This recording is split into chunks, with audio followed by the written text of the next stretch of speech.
Setiap daripada kita dituntut untuk berbuat baik dan bersikap prihatin, terutama terhadap golongan yang diuji dalam kehidupan seperti fakir miskin, orang kelainan upaya serta anak yatim. Dalam Islam, anak yatim merujuk kepada anak yang kematian bapa dan belum mencapai umur baligh. Dari segi adat pula, anak yatim membawa maksud anak yang kematian ibu atau bapa, manakala yatim piatu merujuk kepada anak yang kehilangan kedua-dua ibu dan bapa. Tidak kira apa jua definisi yang diberi, anak yatim wajar disantuni dengan baik dan berhak menikmati kehidupan yang bahagia seperti individu lain, lebih-lebih lagi ketika usianya masih kecil. Dalam keadaan getir hilang tempat bergantung, golongan ini tidak boleh dikasari sama ada dalam bentuk perkataan atau perbuatan. Seperti firman Allah dalam surah Ad-Duha ayat 9, oleh itu adapun anak yatim, janganlah engkau berlaku kasar terhadapnya. Masyarakat bertanggungjawab untuk memastikan urusan anak yatim terpelihara, terutama bagi kaum kerabat dan waris terdekat. Bukan hanya keperluan asas seperti makan minum, tempat tinggal, pakaian dan pendidikan sahaja. Tanggungjawab turut merangkumi kasih sayang serta penjagaan harta benda sebelum mencapai usia matang sehingga dikembalikan semula kepada mereka. Pengurus harta anak yatim pula mestilah mempunyai sifat amanah, cerdik dan boleh mengurus dengan baik supaya harta itu dapat dikembangkan. Peraturan dalam pentadbiran harta dan urusan anak yatim ini pastinya mengandungi pelbagai hikmah dan wajib dilaksanakan secara murni dan amanah. Baik, kembali kita bincangkan isu anak yatim ini sebab ia adalah satu karya amat penting, bukan hanya tentang aspek agama tapi mencakupi semua aspek kehidupan lah. Sebab ada anak yatim yang kehilangan ibu bapa, kemudian waris tak menjaga. Lebih malang lagi ada juga yang eksploitasi, tetapi akhirnya segala apa yang disumbangkan orang ramai kepada anak yatim tak sampai kepada mereka. Jadi mereka hidup membesar tanpa kasih sayang ibu bapa dan pula ada eksploitasi yang tak sepatutnya. Baik, kita nak beri satu lagi sudut yang untuk kita fahami lebih lanjut berkenaan dengan hak dan kebajikan anak yatim ini. Kita nak terus perkenalkan terlebih dahulu tetamu kita pada hari ini iaitu Dr. Nur Aisyah Rosli, merupakan pakar psikologi kita. Selamat pagi. Assalamualaikum Doktor. Terima kasih bersama kita hari ini. Dan juga Ustaz Jazlan Abdullah. Ustaz. Alhamdulillah. Tanya motor ya? Ya. Right ke? Okey. Tegur aja sebab tadi dah bermandi air mata kami ni. Ya. Itulah permulaannya nak tanya dengan doktor. Bukan mudah untuk mengurus emosi ya. Terlihat ialah kalau kita dapat santuni, beri makan minum tu insya-Allah semua orang boleh buat. Tapi untuk emosi dalaman tu perkara yang kritikal lah yang perlu ditatang sebaik mungkin. Macam mana doktor melihat perkara ini? Okey, sebenarnya dari isu anak yatim sebenarnya satu perkataan yang paling tepat adalah trauma yang berlaku terutamanya kanak-kanak kehilangan ibu ayah dalam sekelip mata ataupun berasingan banyak kes yang berasingan itu meninggalkan trauma yang mendalam pada kanak-kanak. Dan kita tengok pula kehilangan tu macam mana? Kehilangan kemalangan, sakit dan sebagainya. Tapi pada saya dari sudut psikologi, kehilangan orang yang kita sayang mengalami kemalangan itu sebenarnya trauma yang sangat hebat. Berganda traumanya. Kalau kehilangan dari segi sakit, maknanya kanak-kanak ni dia dah tahu dah, oh mak atau ayah sakit, jadi dia macam dah bersedia. Tapi kalau kehilangan, kalau kehilangan mengejut, itu memang trauma yang hebat. Bukan senang nak uruskan kanak-kanak seperti ini. Macam kita tengok kes Atta kan, pada saya lah sebagai psikologi saya melihat kanak-kanak ini perlukan sokongan emosi daripada keluarga dan juga profesional. Sebab dikasih contoh tadi kan, dia teringat malam tentang ibu ayahnya kan, maknanya berpanjangan dan trauma ini akan ditanggung sepanjang hayatnya.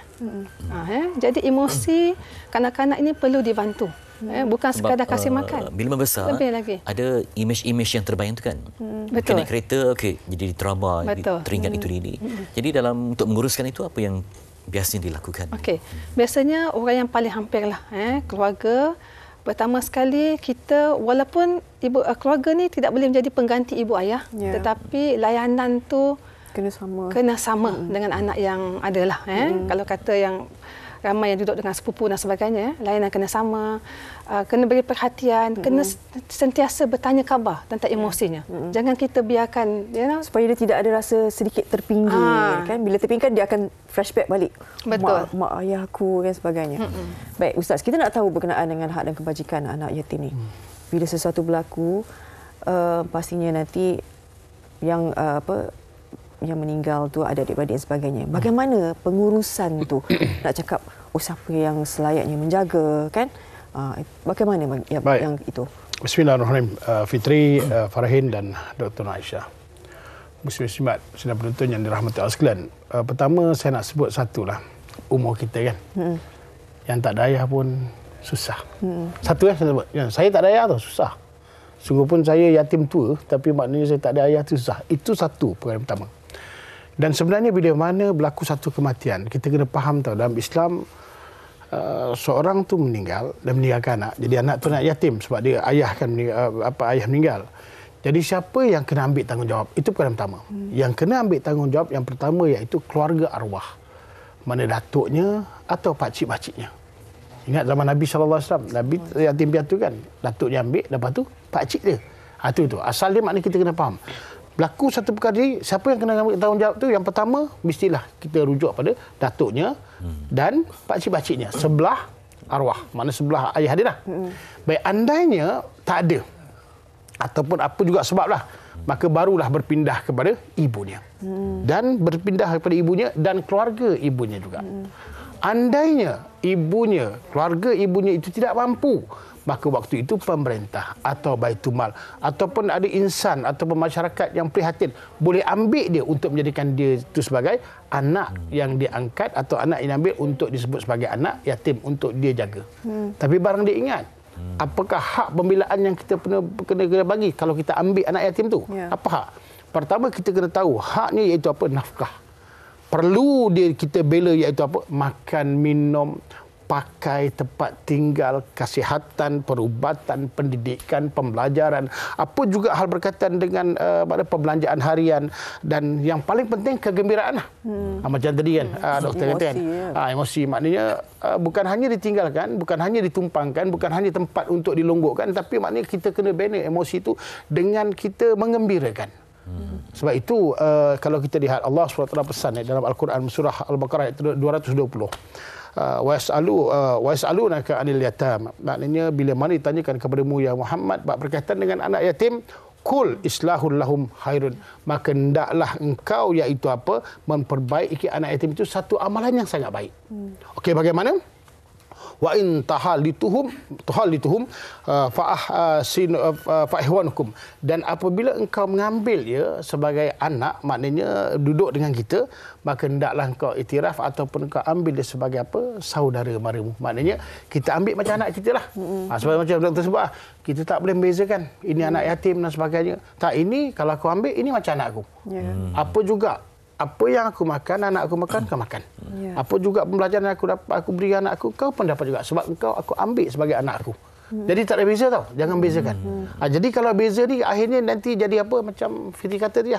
Macam hal-hal yang berlaku. Akhirnya budak anak yatim tu bukan jadi orang yang kita bela. Akhirnya dia rasa diri dia terhina, terpinggir. Itu yang kadang-kadang kita tengok. Dia terbeban. Dia terbeban dengan hal. Jadi akhirnya benda tu tidak jadi baik. Dia jadi apa? Dia merosakkan masyarakat.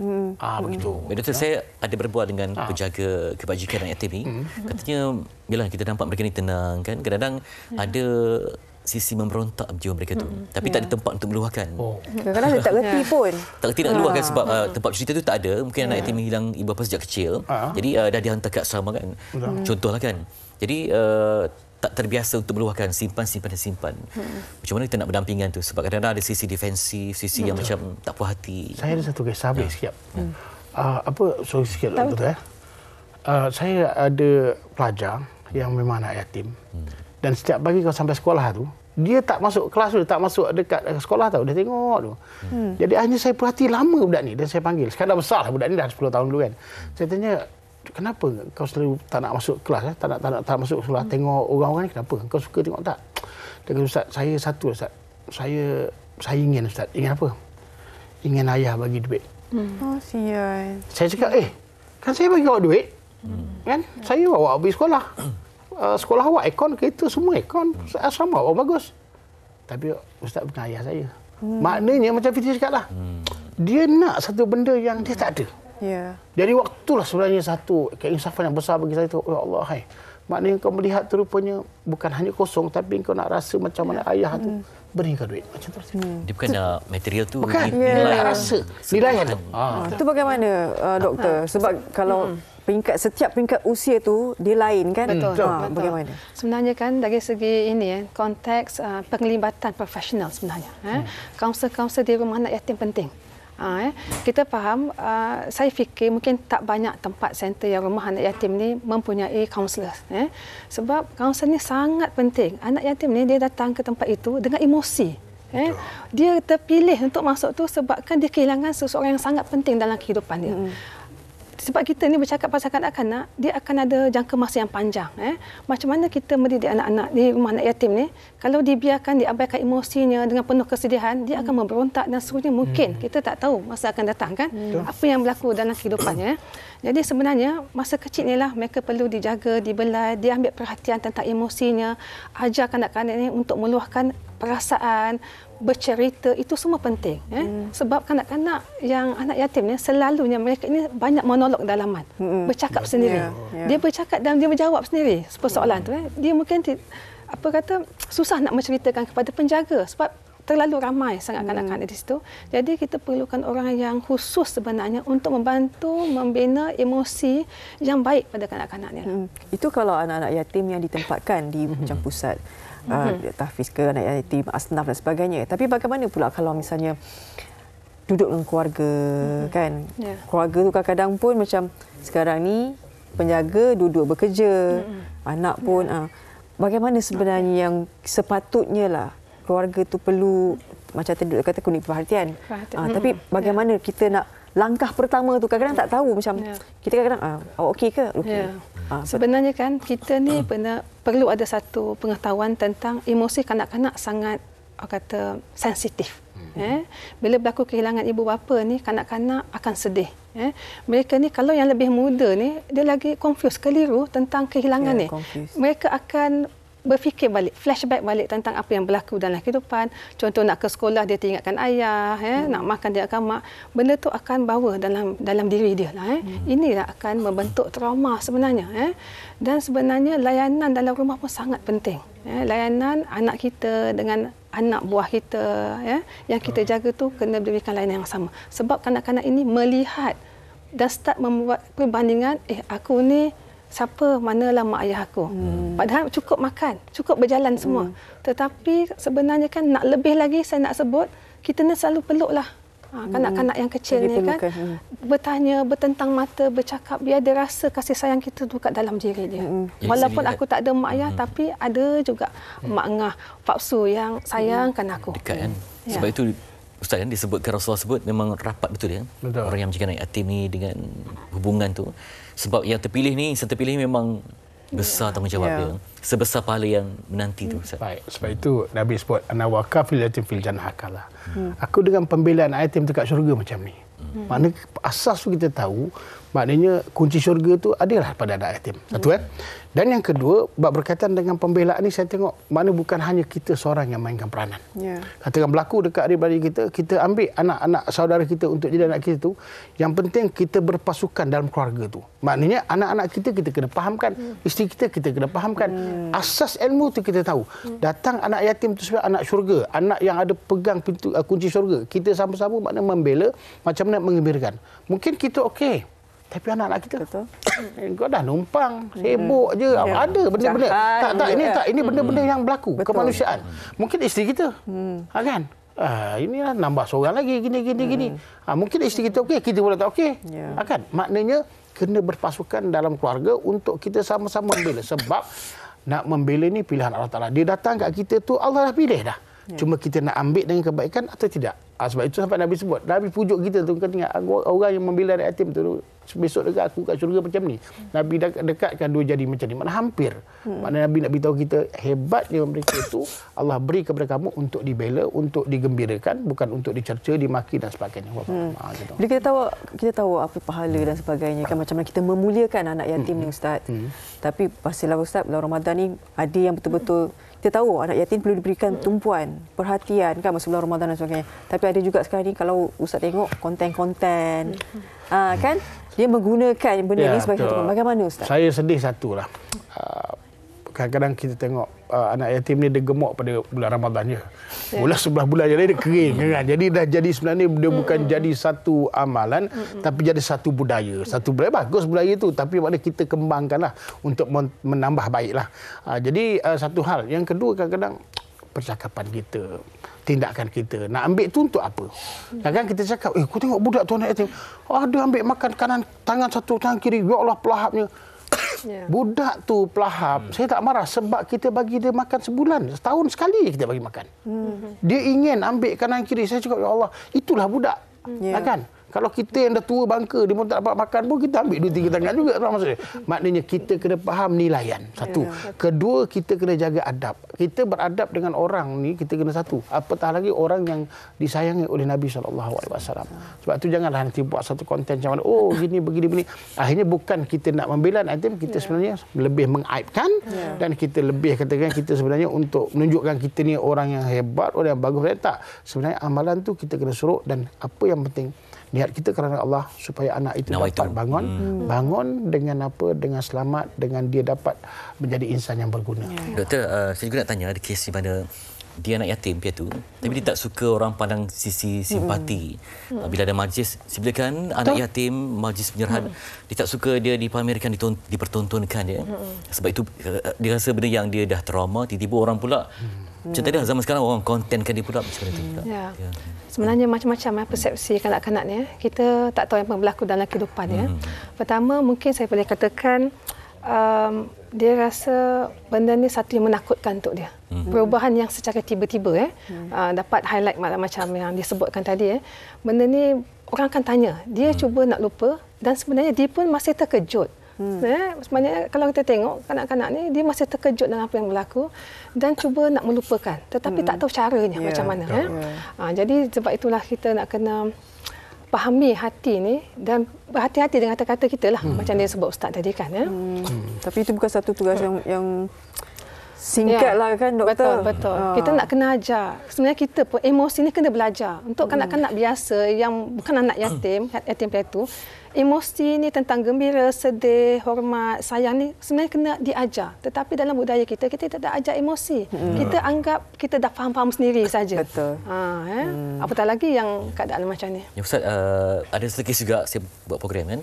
Bila anak yatim, ibu tu bapa berkahwin baru. Wujud rasa penolakan itu Ustaz. Macam mana? Kepandaian orang ibu atau bapa yang masih tinggal ni yang mencipta kehidupan baru, dia nak dirasa macam tidak redha dengan hubungan itu. Baik, itu kemanusiaan. Bukan mudah. Tak kisahlah sama ada hilang suami atau hilang isteri, hilang ayah atau hilang ibu. Tapi sebenarnya kitalah sebenarnya yang kena cipta satu kegembiraan dan mengangkat darjat, iaitu orang yang terguris hatinya disebabkan takdir Allah Ta'ala hilang salah satu daripada keluarga ni. Itu kita faham tahu. Sebab hilang ayah ni, dia hilang tempat bergantung. Hilang ayah ni sebenarnya tempat berpaut hilang. Tempat orang yang untuk membelai kita tu tak ada. Untuk orang yang nak memujuk hati kita tak ada. Untuk orang yang mendoakan kita tak ada. Untuk untuk orang yang hampir dengan kita tak ada. Akhirnya kadang-kadang dapat orang baru. Tapi kalau orang baru tu yang hadir tu hanya anda nak ambil ibu dia, tapi tak nak ambil anak dia, sebenarnya itu satu pada saya satu perkara yang tak baik dan tak bagus.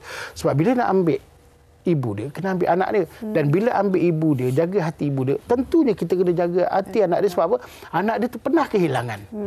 Isteri confirm lah dia, ibu dia pernah kehilangan, kita yang nak membela. Tapi bela tu kena ingat membela. Dan membela tu dengan betul-betul lah, maknanya kita ambil sebagai anak kita. Ini bukan satu pekerjaan mudah. Dan tadi betul, maknanya saya nak sebut sikit, anak yatim ni dia ada maruah sendiri. Jangan sampai nanti kita berikan, ini anak tiri aku. Anak tiri aku.